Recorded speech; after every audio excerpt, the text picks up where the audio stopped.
Welcome into More Important Issues. It is Monday, June 15th. The Vols have got another commit. It's slowed down. It's not rolling off like it is, but this is a big one.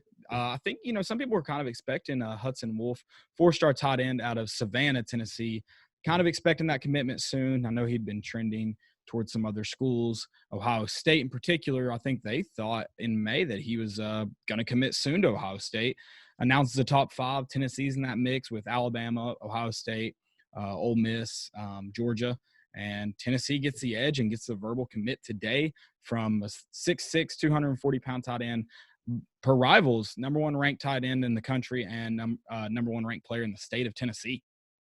Yeah, I like what you said. He's big, and that's what Tennessee was looking for in a tight end. I think when Pruitt got on campus, I think he ran into Eli Wolf, and he was like, "What position do you play?" And Eli Wolf was like, "I play tight end." He's like, "Can you block a defensive end?" And he was like, "I don't know, but I can run a 4.5." So this was the kind of tight end that Pruitt wanted on this roster, and I think Tennessee desperately needed. And it comes with the number one tight end in the country, and one of the top players in the state of Tennessee. So you don't have to go far to get him. He's right in Savannah, Tennessee, Hardin County, where current Tennessee Vol Latrell Bumpus is from. Okay, I didn't realize we had some even more connections there. Like you said, though, big body, 6'6". Believe he was used in the red zone a lot. I think he only had like 37 catches. I had it written down earlier. 37 catches for his team last year for Hardin County and 12 touchdowns. 27 catches, 471 yards, and 12 touchdowns. He's a red zone threat. He's not the quickest guy in the world. I think that's something that he'll look to improve on his senior season, improve that speed, but he makes up for it with athleticism and great hands. He's able to, if you've seen his highlight tape yet, he's able to go up above just about any defender and make a play on the ball. He's a tough guy to defend.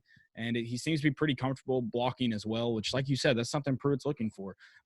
Obviously, you'd like the tight ends to be more effective in the passing game. Jim Chaney would love that. But they also got to be very effective in the run game as well.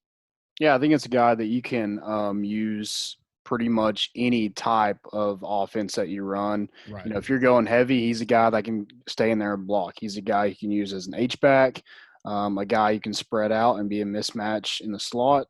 So he can be used in a number of ways at Tennessee. And he's already played – you don't see a lot of teams utilize a tight end in high school, right?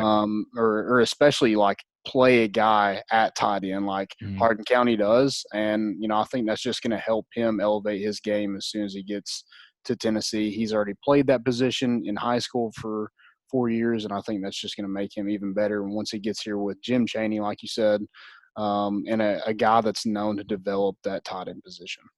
Right. It definitely helps a lot. It's going to be exciting to see that you have a guy who has experience at that position. It's going to be interesting to see how Tennessee utilizes him because he is a mismatch. He's a mismatch. I hope that we see him get quicker and faster this, his senior season, and that can kind of turn into some results on the field. That threat, having that extra threat at tight end, where Tennessee didn't really have that this season. Hopefully they will in 2020, but at the same time, there's still a question mark there. Not really a true tight end outside of Austin Pope that can come in and make that impact. And even Austin Pope, he helped us a lot in the run game in 2019, but wasn't very effective in the passing game.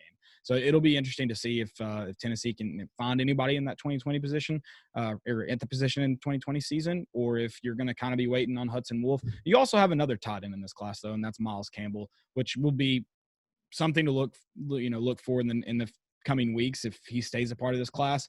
How often do you see teams sign two tight ends in the same class? Yeah, so Tennessee did it 2 years ago with Sean Brown and Jackson Lowe. So, I think Tennessee plays a number of tight ends. They play a lot of two tight sets. So, you can – or if Miles Campbell, you think you could play him somewhere else. I think both of those two are probably true tight ends. I think Miles Campbell is pretty much a tight end in high school as well.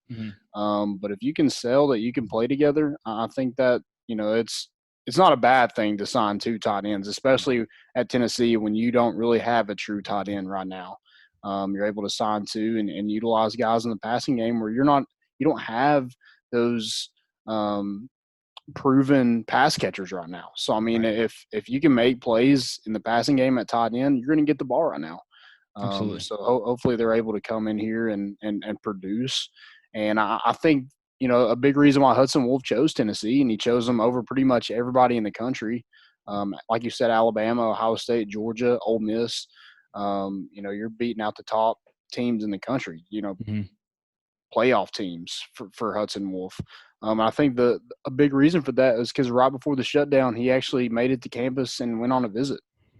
And I think Tennessee was kind of behind Ohio State, even probably in May. They're probably a Mhm. little bit behind.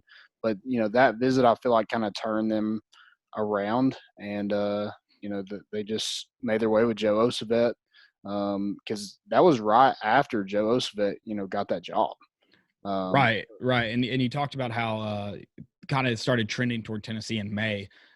He's definitely kind of been one of those guys that you've got to attribute the success right at the beginning of the COVID pandemic, where everything started going online, and you saw that just recruit after recruit committing. He was definitely a guy taking notice. Obviously, he's not going to be a part of that group of guys that committed kind of all at once.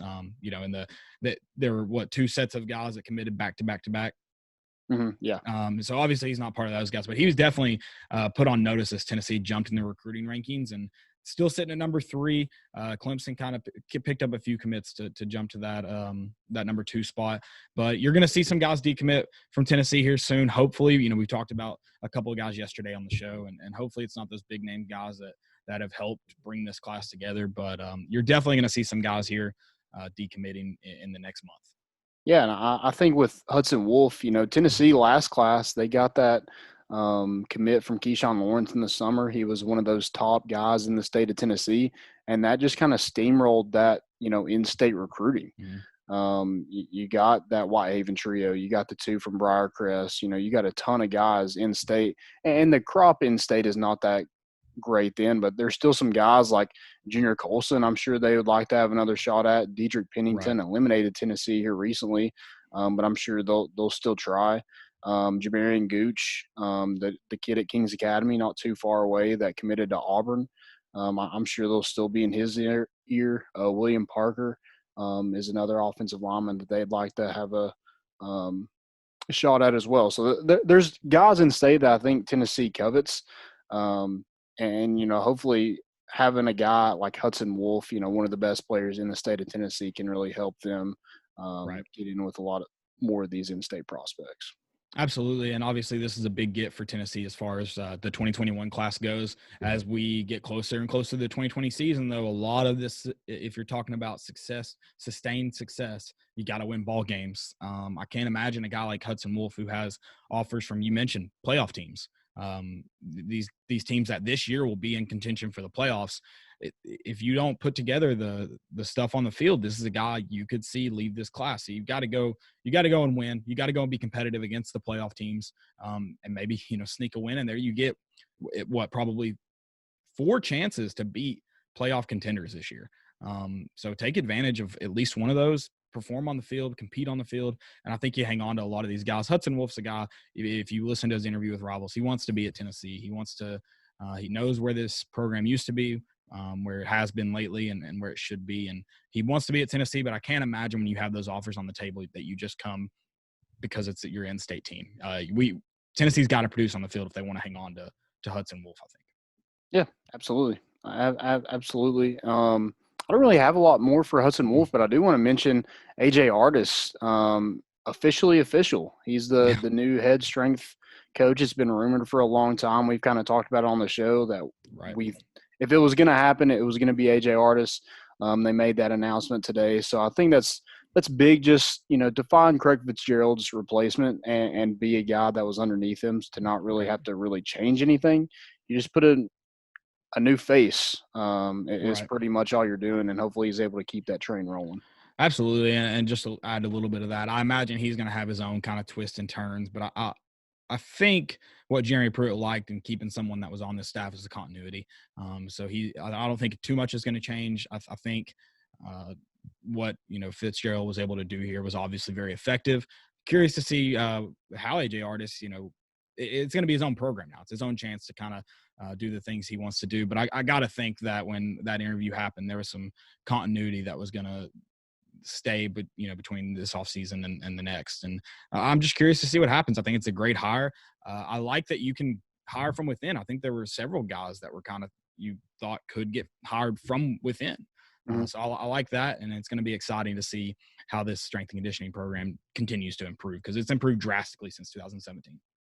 Yeah, not a lot of, I guess, knock on wood, not a lot of injuries, not a lot of surgeries, season-ending injuries, not a ton of those. So it's definitely nice heading into the season where you're relatively healthy. Absolutely. That's all we got. That's it. Appreciate you guys listening. If we have some Voltail stuff out with Jarnell Stokes, we had an episode last night. We'll have a new episode on Wednesday. So we just want to talk about Hudson Wolfe, mention AJ Artis. That's all we got. We're bringing the boat in, and we out.